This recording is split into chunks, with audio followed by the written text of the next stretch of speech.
হচ্ছে যে দুর্বলের সাথে সেরকম ভালো বিচার ব্যবস্থা নাই, সেরকম হচ্ছে যে সব কানেকশন লাগবে কেন? নর্মালি তো কাজ হওয়ার কথা, সব জায়গায় যদি কানেকশন, তাহলে দেশটা চলবে কেমনে? মতো ওনারা একটা বিশেষ দলের বলতেছে যে পুলিশ তো আসে, কিন্তু মনে হয় পুলিশও মনে হয় তাদেরকে ভয় পায়। ডিআইজি, অ্যাডিশনাল আইজি কেউ কিছু আবার করতে পারতেছে না, তা কি হয়েছে, আমি করবো। তা দেখ, আসসালামু আলাইকুম। খুব মানে মজা করে একটা বলা যেতে পারে যে ইয়া দেখতেছিলাম, ওটাকে কি বলে, যে আলোচনা দেখতেছিলাম সাক্ষাৎকারের মতো। তা professor doctor Kamrul Islam sir মনে হয় কয়েকজনকে বলতেছে, সম্ভবত ওনারা একটা বিশেষ দলের বলতেছে যে পুলিশ তো আসে, কিন্তু মনে হয় পুলিশও মনে হয় তাদেরকে ভয় পায়। তা আসলে প্রফেসর কামরুল ইসলাম স্যার উনি তো আর কারোর সাথে মারামারি করবে না, হাঙ্গামা করবে না, একেবারে মানে নিপাট ভদ্রলোক বলতে যেটা বোঝায় সেই মানুষ।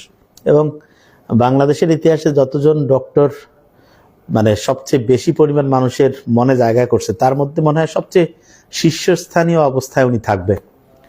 আমি একটু আগে সার্চ করে দেখলাম যে সারা পৃথিবীতে কিডনির যত রুগী আছে, এগুলা ট্রান্সপ্লান্টের ক্ষেত্রে সবচেয়ে ওয়ার্ল্ডে যিনি নাম্বার 1, হ্যাঁ, উনি প্রায় 2000-এর মতো হচ্ছে কিডনির হচ্ছে ট্রান্সপ্লান্ট করছেন ধারণা করা হয়। তা professor doctor Kamrul Islam sir কিন্তু, যদি এটা একেবারে প্রমাণিত এখন ওইভাবে আমরা যেহেতু ডকুমেন্টসগুলো আমরা জানি না, কিন্তু এটা মোটামুটি জানা যায় যে 1000-এর উপরে উনি হচ্ছে যে এরকম ট্রান্সপ্লান্ট করছেন। এবং কিডনির রোগ আল্লাহ যাতে মানে জীবন মৃত্যুর একটা সন্ধিক্ষণে দাঁড়িয়ে যখন কেউ হচ্ছে যে এরকম একটা সাপোর্ট পায়, একটা মানে ইসলামের ওই কথাটা তো নিশ্চয়ই আমরা জানি যে কেউ যদি একজনের জীবন বাঁচায় দেয়, তাহলে সে যেন সারা পৃথিবীর সব লোকের জীবন বাঁচায় দিল। তো উনি এতগুলো মানুষের জীবন বাঁচানোর জন্য যে চেষ্টা করছে, আসলে জীবন বাঁচানো এটা তো সব আল্লাহর হাতে। এখানে মূলত আল্লাহ চেষ্টাটাকে দাম দিবে যে কে কতটুকু চেষ্টা করছে। তা ওনার এরকম মানে অসামান্য চেষ্টা আছে। ওই ভালো মানুষটা ওইখানে গিয়ে দেখা যাচ্ছে যে টাকা পয়সা নিয়ে গ্যাঞ্জাম, এবং এটা নিয়ে উনি কিন্তু দেখেন যে পুলিশকে জানাইছে, ওসি, তারপরে ডিআইজি, অ্যাডিশনাল আইজি সবাইকে জানিয়েছে। তো ওই যেটা হয় আর কি বাংলাদেশে, যে যত বড় অফিসার মনে করে যে না ঠিক আছে এটা দেখতেছি, ইয়া করতেছি। এবং দেখেন এই যে অন্যায়কারী যারা, তারা যখন দেখে যে পুলিশ আসতেছে কিন্তু কোনো স্টেপ নিচ্ছে না, তখন কিন্তু এটা হয় কি, অনেকটা মেডিকেলের টার্মে একটা জিনিস আছে, সুপার ইনফেকশন বলে একটা ব্যাপার আছে। তার মানে হচ্ছে কারো যদি এরকম হয় যে দেখা গেছে যে কোনো ইনফেকশন হয়েছে, কিন্তু অ্যান্টিবায়োটিক খাওয়ার পরে দেখা যাচ্ছে যে কাজ হচ্ছে না, তখন আরও দেখা যেতে পারে যে বেশি পরিমাণে অ্যান্টিবায়োটিক কয়েক রকম দিল, শেষে দেখা গেল যে শরীরে যতটুকু ইনফেকশন ছিল তা আর বহু গুণে বেড়ে গেছে। তা আমার মনে হইলো যে এই যে পুলিশকে জানাইলো, পুলিশ আসতেছে কিন্তু কোনো অ্যাকশন নিচ্ছে না, এইটা তখন সুপার ইনফেকশনের মতো, মানে যেই অন্যায়টা করতেছে সে আর বহু গুণে সাহস পায় যায়। পুলিশ, ডিআইজি, অ্যাডিশনাল আইজি কেউ কিছু আবার করতে পারতেছে না, তা কি হয়েছে, আমি করব।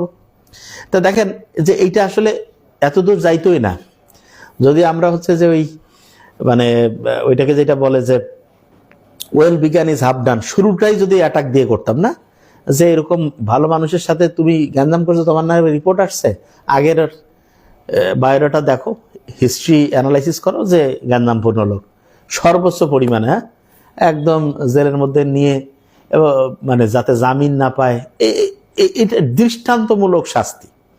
এইটা যখন হবে তখন মানুষজন বুঝবে যে আচ্ছা এরকম অন্যায় করলে পানিশমেন্ট আছে। আমার সম্ভবত একটা ঘটনা মনে পড়লো, সেটা হচ্ছে যে শমসুল উমর রাদিয়াল্লাহু তাআলা আনহুর সাথে সম্পর্কিত। ওই সময় হচ্ছে যিনি প্রধান কাজী, 1 বছরে কোনো মামলায় নাই, বলছে কি আমি বিচার করব। মানে মানুষ এত ভালো হয়ে গেল, চিন্তা করলো যে অন্যায়, সাধারণত অন্যায়গুলো হয় কিভাবে, যারা পাওয়ারফুল তারা কিন্তু অন্যায় বেশি করে, যারা দুর্বল তারা তো আর অন্যায় করতে সাধারণত যায় না।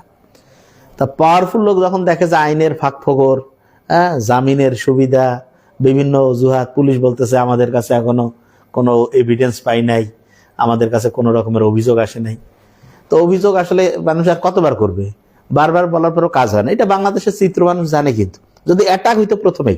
এখন চিন্তা করেন যে বিখ্যাত মানুষজন, ভালো মানুষজন যারা, তাদের ক্ষেত্রে এটা পত্রিকা মানে একটা টিভি চ্যানেলে বোধহয় আসছে, তারপরে সবাই জানছে, এখন মানুষজন হচ্ছে যে এটার বিরুদ্ধে হচ্ছে অ্যাকশনে যাচ্ছে। কিন্তু যদি ঘটনাটা একটু অন্যভাবে চিন্তা করেন, যে একজন স্বাভাবিক যে কোনো একজন লোক, তার কাছে যে এরকম চাইছে, উনি পুলিশকে, ওনার কোনো লোকজন নাই, কোনো পাওয়ার নাই, হ্যাঁ, কোনো কানেকশন নাই, ওনার ক্ষেত্রে কি হইতো?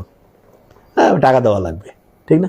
তো এই জায়গাগুলো আমার মনে হয় রাষ্ট্রের কাজ হচ্ছে যে এই জায়গাগুলো অ্যাড্রেস করা, যে সবচাইতে যে মানে হচ্ছে যে নিঃস্ব, যে একেবারে সবচাইতে বলা যায় দুর্বল, তার জন্য রাষ্ট্রের ফ্যাসিলিটি কি?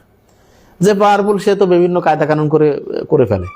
তো এই জায়গাটা আমাদের হচ্ছে ফোকাস করা উচিত। আমরা সবচেয়ে দুঃখের সাথে দেখি যে আমাদের যেটা বড় প্রবলেম সেটা হলো যে একটা জিনিস মানে হচ্ছে যে দুর্বলের সাথে সেরকম ভালো বিচার ব্যবস্থা নাই, সেরকম হচ্ছে যে সব কানেকশন লাগবে কেন? নর্মালি তো কাজ হওয়ার কথা। সব জায়গায় যদি কানেকশন, তাহলে দেশটা চলবে কেমনে? তো এইটা যাই হোক, তারপরেও এটা খারাপের মধ্যে এটা ভালো যে অন্তত মানে প্রচার হওয়ার পরে যে অ্যাকশন নিছে এটাও ভালো। এটা না নিলে তো আরো খারাপ। হ্যাঁ, মানে ব্যাপারটা হইলো যে অনেকে যে প্রচার হইলো তার মানে কি যে ঠিক আছে প্রচার হয়েছে, অ্যাকশন হয়েছে, প্রচার না হইলেও যাতে অ্যাকশন হয় এই জিনিসটাতে ফোকাস করা উচিত। এবং এইটা মানে এমন দৃষ্টান্তমূলক একটা হচ্ছে মানে হচ্ছে পানিশমেন্টের মধ্যে নিয়ে আসা উচিত, যাতে করে অন্য যারা চাঁদাবাজ ধান্দাবাজ আছে তারা যাতে বুঝে যে না, যে এটা কোনোভাবেই যদি হচ্ছে যে এরকম চাঁদাবাজি, টেন্ডারবাজি, ধান্দাবাজিতে যায়, হ্যাঁ, তাহলে হচ্ছে যে এইটার হচ্ছে বড় রকমের পানিশমেন্ট হবে। এই তো এই মানুষের চাওয়া পাওয়া খুব বেশি কিছু